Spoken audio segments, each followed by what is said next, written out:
Welcome back to the Man-Made Handmade channel. In today's video, I thought it was about time that we did a review on the BuildPro table. Now I've got a small workshop and I've got a small table, but that doesn't make it any less special. Now most of the measurements in this review are going to be in metric, so to compensate, I've got the flag up. Proper sewn one and everything. Sit back, relax, enjoy the video, and I'll see you on the other side.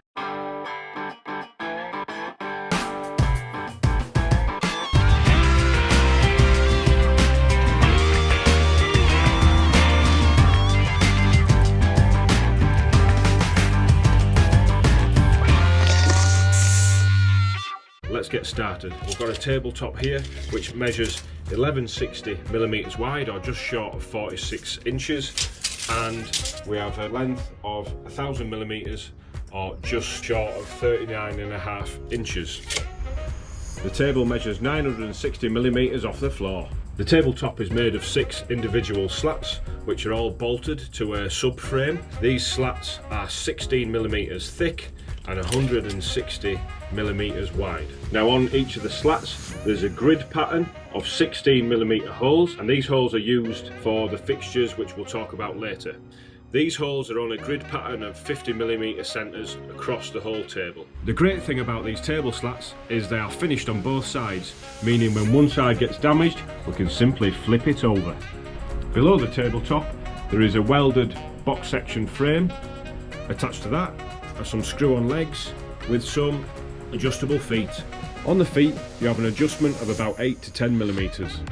When the table is shipped, the tabletop and the frame is fully assembled, the legs come separately, and it comes with these temporary legs attached as well. These need to be removed and the yellow legs added. Definitely a two-man job. If you're lucky like me, the crate that the tabletop comes in also forms a handy tabletop to protect the table when not in use. Clamps. Now the inserter clamp Strong Hand Tools 150, this has a clamping capacity of 150mm and a clamping pressure of 135 kilos. The inserter clamp Strong Hand Tools 200, this has a clamping force of 180 kilos and a clamping capacity of 200mm. This is the BuildPro clamp. Good thing about this is that it's got an arm which moves in the horizontal plane, meaning that we can be really accurate when it comes to placement of the arm. Fixtures. These are called table stops. They have a 16mm shoulder, allowing us to create right angles with the holes on the table. These are called straight edge stops. We use these bolts, we bolt them to the table, through the holes. That ensures all of our workpieces are in line with each other. This is a threaded pusher. This is something I made here in the workshop. This allows us to push stock in the horizontal plane. This magnetic fixture allows us to add 2 M10 threads to 2 16mm holes. Some additional earth straps have been put in place to ensure a good connection.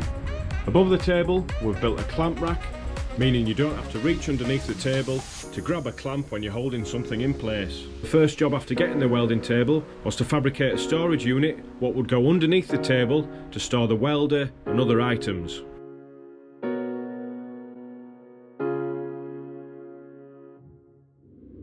Well folks, you've probably guessed it, I absolutely love it, but there's a couple of issues. First issue, if your floor runs out quite a bit, then the adjustment on the legs might just not be enough. You might have to put some steel plates underneath 1 or 2 of the legs. Second issue, everything keeps falling down the gaps in the table, tools and everything, but I've got a neat solution for that. Third issue, I would prefer a dedicated earth or ground point for the table itself, but you can't have everything. Hope you've enjoyed the video. If you did, like, comment and subscribe, and I'll see you in the next video.